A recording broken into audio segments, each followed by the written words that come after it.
In this lesson, we will learn about irrational numbers. Irrational numbers don't have a standard letter representation.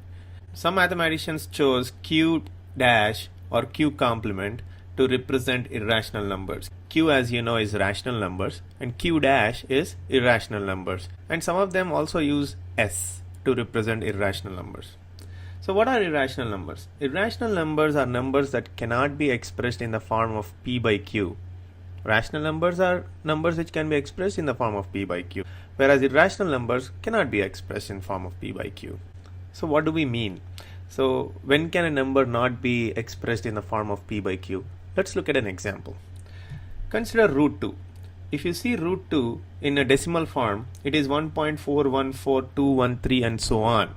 And if you observe, these are non-terminating and non-repeating decimals. Similarly, root 3 is 1.73205008 so on. Again, non-terminating and non-repeating. Similarly, the symbol pi.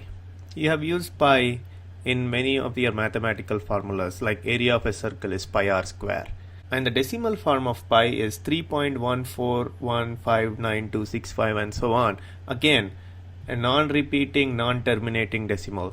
These things cannot be expressed in the form of P by Q because we don't know what denominator to use. But you can say, hey, but we have been taught pi is 22 by 7 and we have used this in many of our formulas while we were calculating areas of circles or circumference of circles. Well, we use 22 by 7 as a generalization of this decimal, but in fact pi is not equal to 22 by 7 in reality. So this is not in the form of P by Q. So pi is a irrational number. So if you remember from the previous lecture, I have asked you to think about what we call these type of decimals. And I'm pretty sure by this time you have guessed it. Non-repeating, non-terminating decimals like the ones that you see above are irrational numbers. And we call them Q complement or S. In this lesson, we will learn about how to plot irrational numbers on a number line. So let's first try to plot root 2. So there is a technique that you need to remember when you have to plot irrational numbers on a number line. First, you take the number and then express it as sum of squares. For instance, 2 can be expressed as 1 square plus 1 square.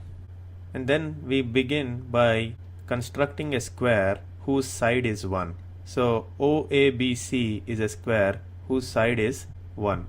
And then you draw the diagonal of the square OB. So if you observe, OAB forms a right angle triangle. And by Pythagoras theorem, you know that hypotenuse square is equal to the sum of the squares of the sides.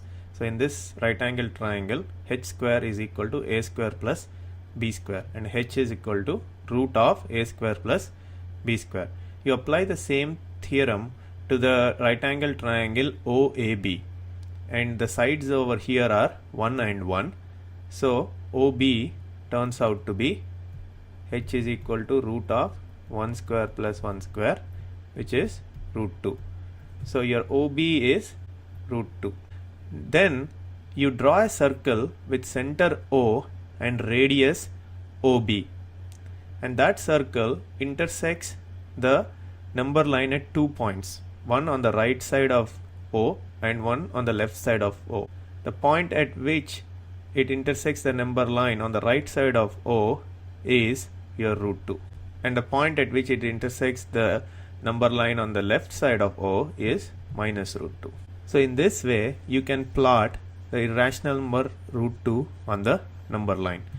Now let's look at another example. So the next example asks you to plot root 3 on the number line.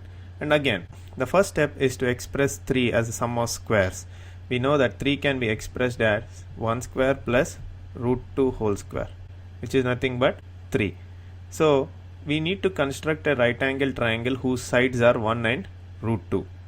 We already know from the previous example that the diagonal of this square is root 2. So if we construct a right angle triangle with root 2 as one of its sides and 1 as the other side, you will end up with a hypotenuse which is root 3, because this is a right angle triangle OBD with sides 1 and root 2. So the hypotenuse square is equal to the sum of the squares of the individual sides. Over here are root 2 and 1. So h is nothing but root 3. So your OD, which is a hypotenuse over here, would be root 3. Now with O as the center and OD as the radius, you draw a circle. The point at which it intersects the number line on the right of O is root 3, and the point at which it intersects the number line on the left of O is your minus root 3. So in this way you can plot irrational numbers on a number line. Now try plotting root 7 on the number line, and I'll leave that as an exercise to you. So I'll give you a hint. 7 can be expressed as sum of squares of root 3 and 2. Given this information, now you should apply the same technique that I explained here to plot root 7 on the number line. So let's now try to answer a question. So far we have seen that root 2, root 3, root 7, all these are irrational numbers. Does it mean that square roots of all the numbers are irrational numbers? No. For example, root 4 is equal to plus or minus 2, which is a rational number because 2 can be expressed as 2 by 1 or minus 2 can be expressed as minus 2 by 1. Similarly, root 9 is equal to plus or minus 3, which is again 3 by 1 or minus 3 by 1. So it appears that square roots of numbers which are perfect squares are rational numbers, and square roots of any other number which is not a perfect square is a irrational number. So root 2, so 2 is not a perfect square, so root 2 is a irrational number.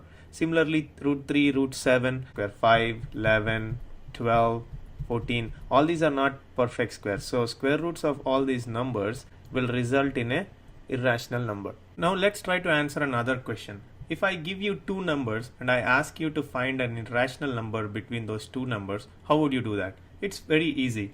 For example, let's take 1 and 2. And if I ask you to find an irrational number between 1 and 2, you know that any number whose decimal part is non-repeating and non-terminating is a irrational number. So you can pick 1, 2, 3, 4, 3, 2, 1, 1 and so on. So if you observe, this is an irrational number because it is not terminating and non-repeating. Similarly, you can find any n number of irrational numbers between 1 and 2 applying the same concept. There is also another simpler way to find one irrational number between any two given numbers. Let's say I give you two numbers a and b and I ask you to find an irrational number between a and b. What you do is you multiply a and b, and if it turns out to be ab, which is the product of these two numbers, is not a perfect square, then root ab is a irrational number between a and b. Let's put this into example. So in the same way, 1 and 2, if I give you these two numbers, you multiply 1 and 2 and you will get the product as 2.